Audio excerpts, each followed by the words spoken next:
علیکم، میں ہوں محمد لال عباسی اور آپ دیکھ رہے ہیں غازی نیوز۔ امیر جماعت اسلامی سراج الحق نے کہا ہے کہ ملک پر فرسودہ نظام مسلط ہے۔ قائد اعظم نے پاکستان کو ایک نظریے کی بنیاد پر قائم کیا۔ 75 سال گزرنے کے باوجود ملک میں اسلامی نظام قائم نہیں ہو سکا۔ جاگیردار اور وڈیرے اسلامی نظام کی راہ میں رکاوٹ ہیں۔ یہ وہی لوگ ہیں جنہوں نے انگریزوں کا ساتھ دیا اور نظریہ پاکستان کی مخالفت کی۔ ملک پر مسلط اشرافیہ نے عوام کو اربوں روپے کا محروس بنایا۔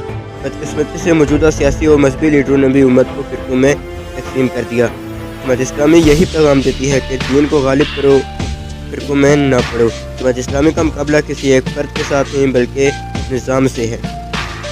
جماعت اسلامی ضلع شرقی اور ضلع غربی کے ایک روزہ تربیت گاہ سے الگ الگ خطاب کرتے ہوئے سراج الحق کا کہنا تھا کہ ملک میں موجودہ مسلم لیگ نون، پیپلز پارٹی اور پاکستان تحریک انصاف کی صورت میں تمام سیاسی پارٹیاں مغرب کے انتظام کے تحت چل رہی ہیں۔ موجودہ حکومت نے افغانستان کے وزیر داخلہ کو امریکہ کے خوف کی وجہ سے اجلاس میں شریک نہیں کیا۔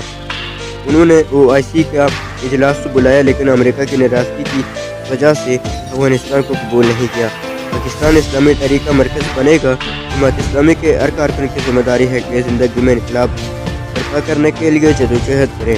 افغانستان کے انقلاب نے درج کیا ہے کہ سپر پاور کی طاقت سے ڈرنے کی ضرورت نہیں، نظام صرف اور صرف اسلام کا ہی چلے گا۔